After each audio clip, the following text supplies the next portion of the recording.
पैगंबर मोहम्मद के खिलाफ विवादित जुबान पर घमासान जारी है। नुपुर शर्मा पार्टी से बाहर तो हो गई हैं, लेकिन उन पर ओवैसी ने कड़ी टिप्पणी की है। उन्होंने कहा है कि इससे खाड़ी देशों में माहौल खराब हुआ है। जो कार्रवाई नुपुर शर्मा के खिलाफ की गई उसमें देरी की गई है। 10 दिन के बाद, क्योंकि गल्फ कंट्रीज में यह मसला बहुत बड़ा हो चुका था, इसलिए हालत मजबूरी में देश के प्रधानमंत्री ने अपने नेशनल स्पोक्स पर्सन के खिलाफ एक्शन लिया। ये सरासर गलत है। गलत इसलिए है क्योंकि एक्शन तो आपको 10 दिन पहले लेना था, जब मैं बहैसियत एक भारत के इंडियन सिटीजन के, मेरा मजहब मुसलमान, मैं मुसलमान हूं, हम आपसे अपील कर रहे हैं, डिमांड कर रहे हैं कि आप एक्शन लीजिए। अब एक्शन नहीं लेते आप, क्यों एक्शन नहीं लिया आप बताइए देश के प्रधानमंत्री। क्या असदुद्दीन ओवैसी का डिमांड, क्या असदुद्दीन ओवैसी की आवाज फॉरेन कंट्री के लीडर से कम है क्या? आप मेरे प्रधानमंत्री हैं, आपको मेरी बात सुननी चाहिए। आप फॉरेन कंट्रीज के लीडर्स को खुश करना चाहते हैं, आप उनकी तकलीफ को समझते हैं, हमारी तकलीफ को नहीं समझते। आप कौन समझेगा हमारी दिली तकलीफ को? नुपुर शर्मा के विवादित बयान को लेकर किस तरह से सियासत जारी है, कैसी प्रतिक्रियाएं आ रही हैं, सुनिए। गुस्ताखी उसने की है जो कि की है, और अगर कोई और भी करेगा तो इस बात को कान खोलकर सुन ले, उस पर एक्शन ले ले। अगर एक्शन नहीं लेंगे तो मुसलमान रिएक्शन देगा।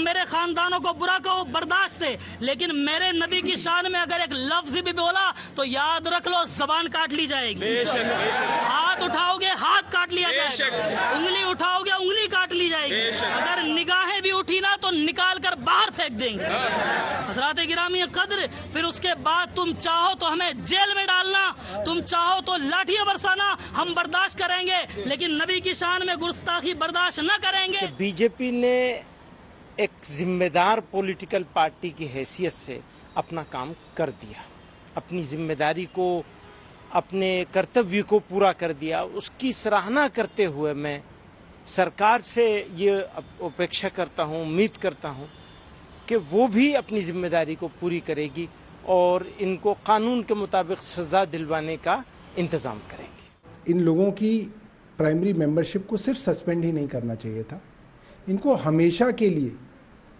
पार्टी से निकाला जाना चाहिए था। मेरा डर ये है कि कुछ दिनों बाद इनको दोबारा से प्रवक्ता बनाकर भारतीय जनता पार्टी सम्मानित करेगी। आज का जो एक्शन है सिर्फ खाड़ी देशों से डर के सरकार ने लिया है। घटना कब घटी? लास्ट वीक में, और सारे तथ्य थे।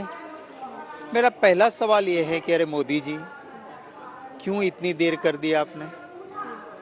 जब दंगे होने लगे, जब देश में माहौल बिगड़ा, आपने कोई एक्शन नहीं लिया। बाइकआउट करने की मुहिम चलने लगी और फिर जाके आप इसको सस्पेंड करते हो। देश को कितना बड़ा नुकसान हुआ। तुरंत अगर एक्शन लेना था तो तुरंत ले लेने की जरूरत थी। ऑपरेशन ब्लू स्टार की बरसी पर सुरक्षा इंतजामों के बीच खालिस्तान समर्थक नारे लगाए गए। इसके साथ ही प्रदर्शनकारियों ने पाकिस्तान के समर्थन में भी नारेबाजी की।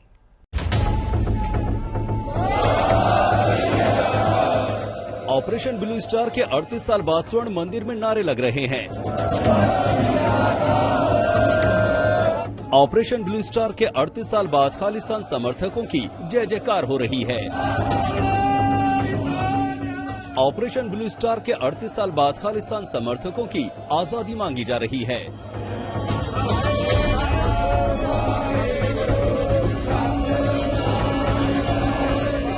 ऑपरेशन ब्लू स्टार के 38 साल बाद सिखों को हथियार उठाने का पैगाम दिया जा रहा है। उन्हें हथियारों की ट्रेनिंग देने की वकालत की जा रही है। अमृतसर से आई ये तस्वीरें बेचैन करने वाली हैं। ऐसा लग रहा है जैसे खालिस्तान के जिन को दोबारा जगाने की साजिश हो रही है। ऑपरेशन ब्लू स्टार के विरोध की आड़ में खालिस्तान के एजेंडे में नई जान फूंकने की कोशिश हो रही है। 6 जून है ऑपरेशन ब्लू स्टार की बरसी। मेरे बाईं ओर आप देखें तो इस वक्त स्वर्ण मंदिर परिसर के बाहर जो श्रद्धालु हैं उनका तांता लगा हुआ है। हमेशा की तरह आज भी श्रद्धालु काफी बड़ी संख्या में आज स्वर्ण मंदिर परिसर यानी दरबार साहिब माथा देखने के लिए, शीश नवाने के लिए पहुंच रहे हैं। आज 6 जून का दिन है। आज के दिन ही भारतीय सेना स्वर्ण मंदिर परिसर में घुसी थी और इसी 6 जून को घल्लू घारा के रूप में सिख समुदाय मनाता है। जिस स्वर्ण मंदिर में देश भर के श्रद्धालु मत्था टेकने आते हैं, वाहिगुरु की जिस दर पे आकर धर्म की दूरियां खत्म हो जाती हैं, उसी के अहाते में खालिस्तान की आग भड़काने की एक और कोशिश की गई। सैकड़ों खालिस्तान समर्थक यहां जुटे, पोस्टर लहराए गए और खालिस्तान जिंदाबाद किया गया। अकाल तख्त के प्रमुख ने तो हद से आगे बढ़ते हुए वो सब कह दिया जिन पर सवाल ही सवाल हैं। लेकिन सबसे बड़ी चुनौती तो भगवंत मान सरकार के लिए है, जिनकी हालत सिर मुड़ाते ही ओले पड़ने जैसी हो गई है। मंजीत सहगल, अमृतसर, आज तक। उत्तराखंड में रविवार की शाम हुए भीषण सड़क हादसे में एमपी के 26 तीर्थयात्रियों की जान चली गई। इन यात्रियों की बस यमुनोत्री हाईवे पर 200 फीट गहरी खाई में जा गिरी। बस में 30 से ज्यादा लोग सवार थे।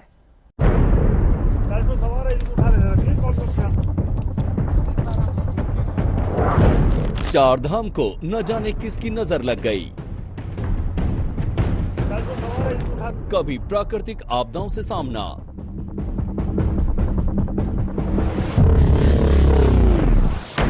तो कभी हादसे जैसी अनहोनी की मुसीबत।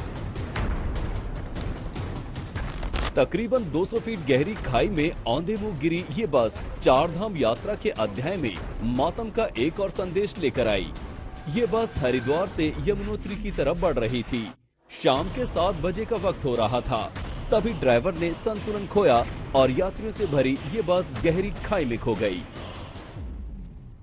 धामटा कस्बे के 1 किलोमीटर आगे एक बस खाई में गिर गई, जो कि यमुनोत्री जा रही थी, हरिद्वार से यमुनोत्री जा रही थी, जिसमें मध्य प्रदेश के पन्ना जिले के 28 श्रद्धालु मौजूद थे, जिनमें से 22 लोगों ने उसी समय दम तोड़ दिया और ड्राइवर, कंडक्टर समेत 30 लोग मौजूद थे। 8 लोगों को अस्पताल में भर्ती कराया गया, जिनमें से 4 लोगों का अभी भी इलाज चल रहा है।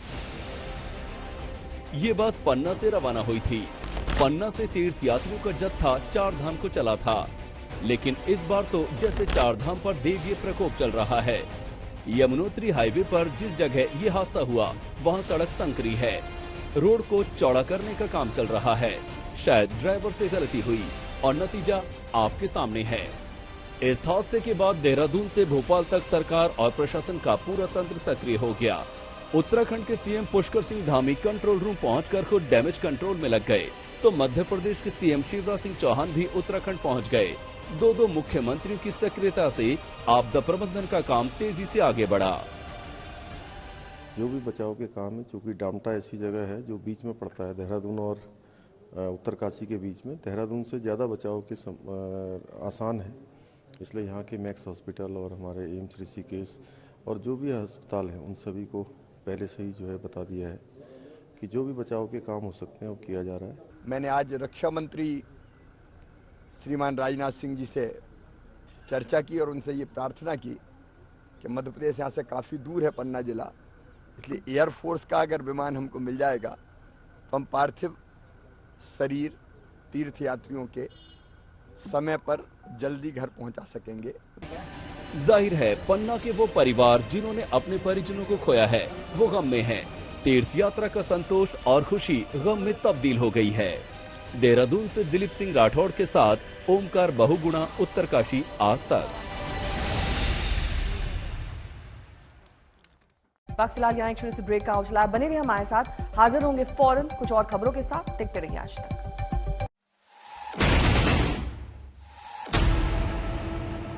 की बस दुर्घटनाग्रस्त हुई है तो बस टीवी में लगाए डाली तो टीवी में कुछ समय हमारा नाम चलने लगी।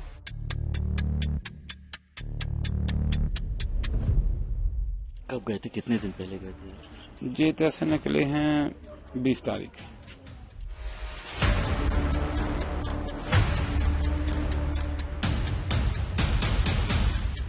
तो का तो कोई सीम ही नहीं है, पार पहाड़ टूटी है। एक तरफ पंजाब की पुलिस सिद्धू मूसेवाला की मर्डर की गुत्थी सुलझाने के लिए एड़ी से चोटी तक का जोर लगा रही, लेकिन इसी बीच मुंबई पुलिस अचानक कदमताल करती हुई दिखाई दी, क्योंकि एक धमकी भरी चिट्ठी ने बॉलीवुड के दबंग सलमान खान और उनके पिता को भेजी गई चिट्ठी में धमकी भेजी गई है, जिसमें सिद्धू मूसेवाला का नाम लेते हुए उन्हें जान से मारने की धमकी दी गई।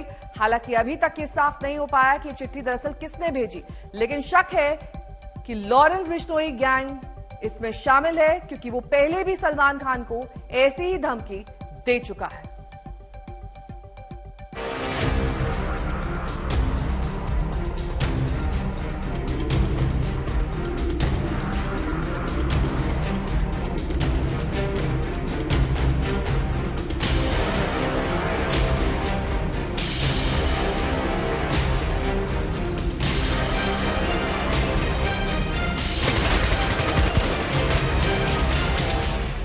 धमकी की चिट्ठी मिलने के बाद मुंबई पुलिस एक्शन में। दबंग सलमान खान के घर पहुंची मुंबई पुलिस।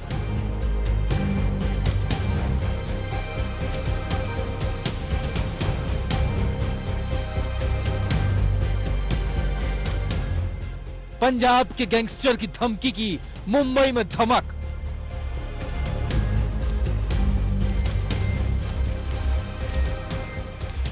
सलमान को मिली धमकी के बाद तफ्तीश तेज।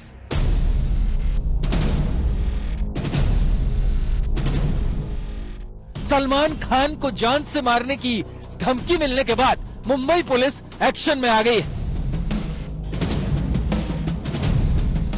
मुंबई पुलिस की एक टीम सलमान खान के घर गैलेक्सी अपार्टमेंट पहुंची।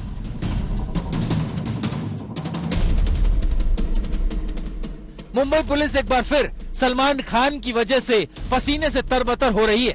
वजह है सलमान खान को मिली जान से मारने की वो धमकी, जिसने मुंबई पुलिस का हलक सुखा दिया है। धमकी में सलमान के साथ साथ उनके पिता सलीम खान से साफ साफ कहा गया है कि तुम्हारा हाल भी सिद्धू मूसेवाला जैसा ही किया जाएगा। बताया जा रहा है कि सलमान खान को यह धमकी लॉरेंस बिश्नोई गैंग की तरफ से दी गई है। सलमान खान को मिली इस धमकी के बाद से ही मुंबई में पुलिस की हलचल तेज हो गई है। असल में सलमान खान की तरफ से पुलिस में एक शिकायत दर्ज कराई गई थी। पुलिस के पास दर्ज हुई एफआईआर में सलमान खान और सलीम खान को जान से मारने की धमकी दी गई है।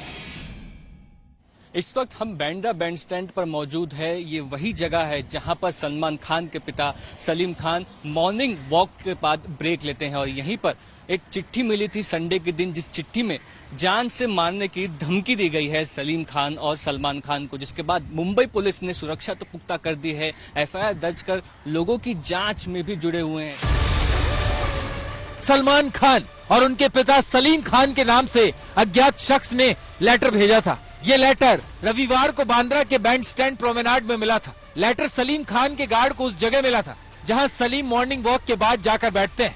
धमकी भरे पत्र में लिखा था, सलीम खान, सलमान खान, बहुत जल्द तुम्हारा हाल सिद्धू मूसेवाला जैसा होगा।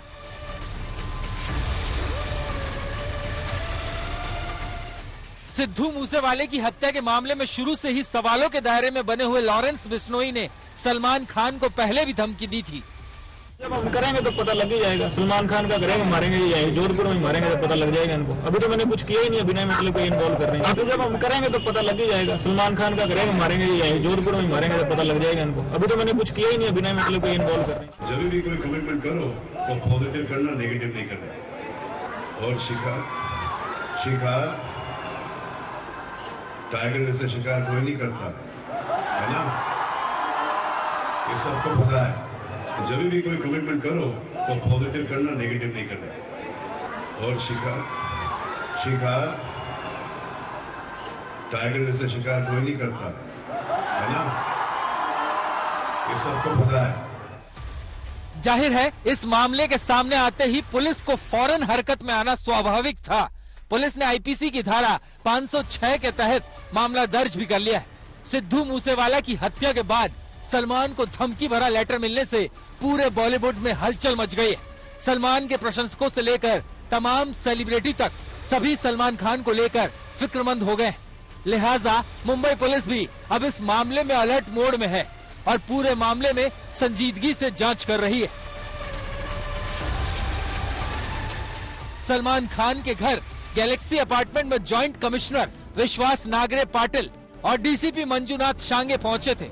हालांकि पुलिस के आला अधिकारी सलमान और सलीम खान से पूछताछ करने के बाद वहां से चले गए, लेकिन माना जा रहा है कि इस मामले में अब पुलिस इस बात का पता लगा रही है कि आखिर सलीम खान तक ये चिट्ठी किसने पहुंचाई, यानी ये चिट्ठी भेजने वाला आखिर है कौन। क्या वो सलीम खान को जानता है या फिर वो किसी गैंग का कोई गुर्गा है जिसने सलीम खान का पीछा करके उनकी रैकी की है। मामला बेहद संगीन है और बात बॉलीवुड के दबंग एक्टर की है। ऐसे में पुलिस का इस तरह से अलर्ट मोड पर होना बड़ी बात नहीं है। आज तक ब्यूरो। मूसेवाला मर्डर मामले में नया एक वीडियो सामने आया है। 29 तारीख का ये सीसीटीवी वीडियो मूसेवाला के घर से निकलता हुआ दिखाई दे रहा है। उसके साथ 2 लोग हैं जिन्हें पुलिस सस्पेक्ट मान रही है। एक लड़का सेल्फी लेता दिखाई दे रहा है। पुलिस के मुताबिक उसी ने शूटर्स को फोन किया।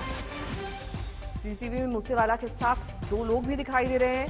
दरअसल मूसेवाला के घर के बाहर का वीडियो बताया जा रहा है और जांच में दोनों को पुलिस संदिग्ध मान रही है। इन दोनों में से एक ने ही शूटर्स को इत्तला दी कि मूसेवाला अब घर से बाहर निकल चुके हैं। ये जानकारी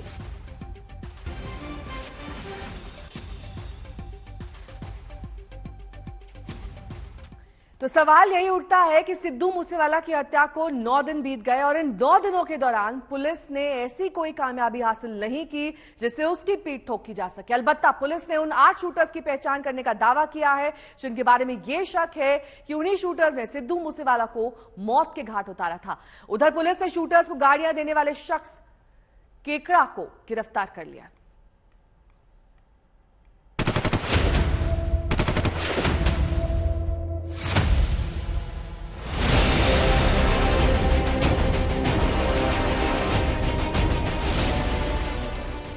गोलियों की तड़तड़ाहट की वो गूंज, वो दहशत भरी दोपहरी, वो सीसीटीवी से झांकते सुराग और थार गाड़ी में पड़े सिंगर का वो बेदम जिस्म।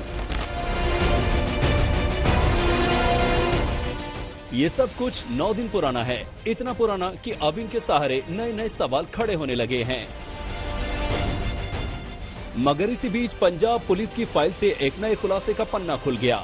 ये सिद्धू मूसेवाला हत्याकांड के सिलसिले में पुलिस की फाइल का वो पन्ना था जिससे कुछ नए नाम, कुछ नए चेहरे और कुछ नया झांक रहा था। ये हैं वो नए चेहरे। पंजाब के सिंगर सिद्धू मूसेवाला की हत्या में 8 शूटरों के शामिल होने का शक है और जांच एजेंसियों को अब तक जो सुराग मिले हैं उनमें यही 8 चेहरे हैं जिन्हें सिंगर का शूटर माना जा रहा है। सिद्धू मूसेवाला हत्याकांड में इन 5 आरोपियों के शामिल होने पर सबसे ज्यादा शक गहरा रहा है। अब तक की पुलिस तफ्तीश के मुताबिक 8 ऐसी तस्वीरें जारी हुई हैं जिनके बारे में माना जा रहा है कि सिद्धू मूसेवाला पर इन्हीं 8 लोगों की बंदूकों ने मौत बरसाई थी। 30 गोलियों ने सिद्धू मूसेवाला के इकलौते जिस्म में 24 छेद कर दिए थे। संदिग्ध 8 शूटर।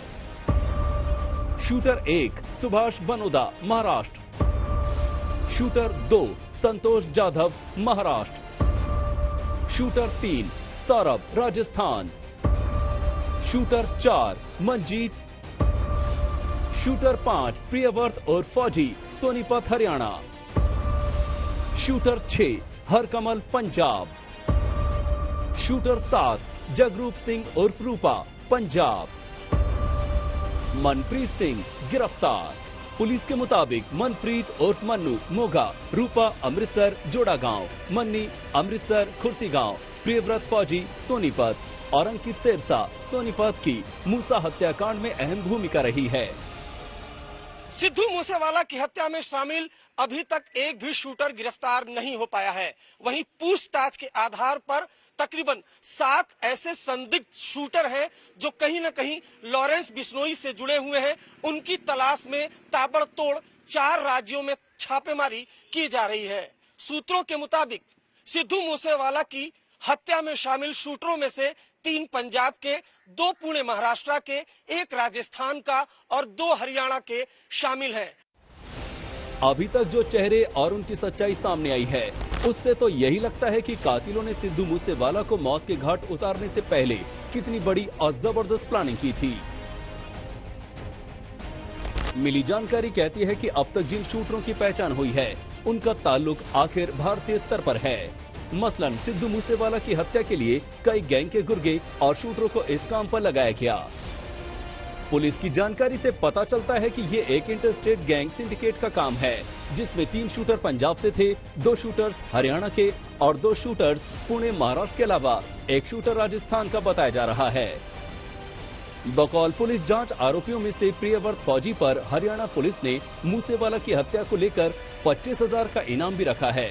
फौजी बिट्टू बरोड़ा के पिता कृष्ण की हत्या में भी शामिल रहा है और 1 दर्जन से ज्यादा आपराधिक वारदातों में उसकी तलाश है, जबकि फौजी रामकरण गैंग का शार्प शूटर भी रहा है। पंजाबी सिंगर सिद्धू मूसेवाला हत्याकांड में रविवार रात को पंजाब पुलिस ने एक बार फिर से हरियाणा के फतेहाबाद में दबिश दी। मोगा पुलिस ने मुस्सावाली गांव के देवेंद्र उर्फ काला को गिरफ्तार किया। मूसेवाला हत्याकांड में फतेहाबाद से ये तीसरी गिरफ्तारी है। फिलहाल पंजाब पुलिस सामने आए उन 8 चेहरों और फतेहाबाद से पकड़े गए शार्प शूटर देवेंद्र उर्फ काला के साथ साथ उन तमाम लोगों को कानून के शिकंजे में घेरने की कोशिश में लगी है, जिन्होंने सिंगर का सीना छलनी कर दिया। इसी बीच सिद्धू मूसेवाला मर्डर केस में पुलिस के हाथ एक खास सीसीटीवी फुटेज लगा है, जिसमें 2 संदिग्ध गैंगस्टर दिखाई दे रहे हैं। ये सीसीटीवी फुटेज एक पेट्रोल पंप से मिला है। ये पेट्रोल पंप हरियाणा के फतेहाबाद के गांव बीसला में है। फिलहाल तो पुलिस सीसीटीवी के साथ साथ उन तस्वीरों को हाथ में लेकर पंजाब से लेकर महाराष्ट्र तक जर्रा खंगाल रही है। देखना दिलचस्प रहेगा कि आखिर 9 दिन के बाद अब और कितने दिनों तक पुलिस सिद्धू के शूटरों को सलाखों के पीछे पहुंचाने में कामयाब हो पाती है। चंडीगढ़ से सत्येंद्र चौहान, मानसा से अरविंद ओझा के साथ तंसीम हैदर, दिल्ली आज तक। वहीं 9 दिन बीतने के बावजूद भी पंजाब पुलिस उन सवालों के जवाब नहीं तलाश पाई है, जिन्होंने बीते 9 दिन के दौरान अपना सिर उठाया। ये सवाल ऐसे हैं जिनकी बुनियाद में ही सिद्धू मूसेवाला के कत्ल का पूरा सच छिपा हो सकता है। जाहिर है पुलिस को आज नहीं तो कल इन सवालों के जवाब देने पड़ेंगे।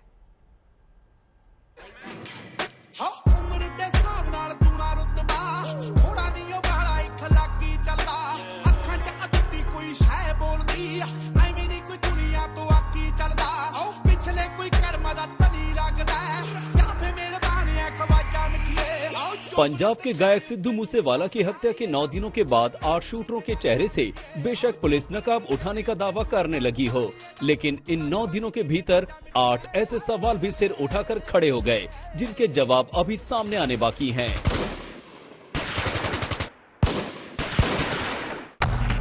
सवाल नंबर 1, आखिर हत्यारा कौन है? तिहाड़ से लेकर कनाडा तक साजिश होती रही और किसी को कानो कान भनक तक नहीं लगी।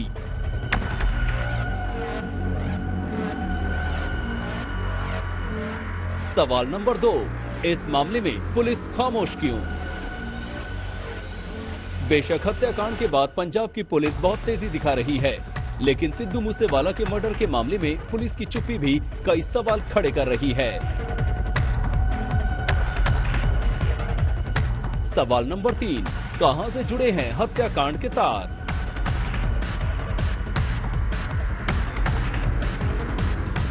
सवाल नंबर 4, सीसीटीवी में दिखाई दे रहे संदिग्ध कौन कौन हैं? पुलिस को अभी तक जितने भी सीसीटीवी नजर आए, उसमें कोई न कोई ऐसा संदिग्ध दिखाई दे रहा है जिसका कोई न कोई ताल्लुक कत्ल से माना जा रहा है। ऐसे में सवाल यही है कि आखिर ये लोग कौन हैं और उनकी पहचान के लिए पुलिस क्या कर रही है?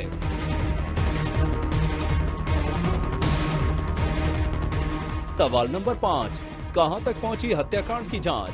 आखिर 29 मई को सिंगर सिद्धू मूसेवाला की हत्या हुई थी और तब से लेकर अभी तक सिवाय 3 छोटी छोटी गिरफ्तारी के अलावा पुलिस के हाथ कुछ खास नहीं लगा, जिसके दम पर पुलिस कह सके कि उसने काबिल गौर तरक्की की है।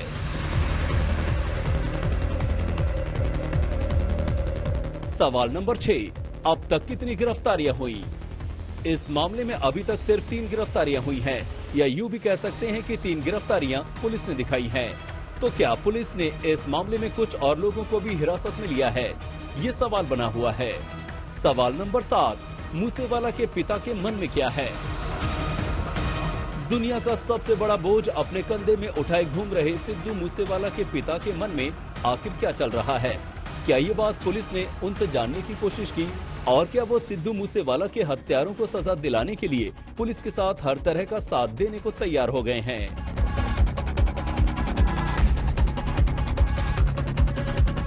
सवाल नंबर 8, पंजाब में क्यों फल फूल रहे हैं गैंग्स?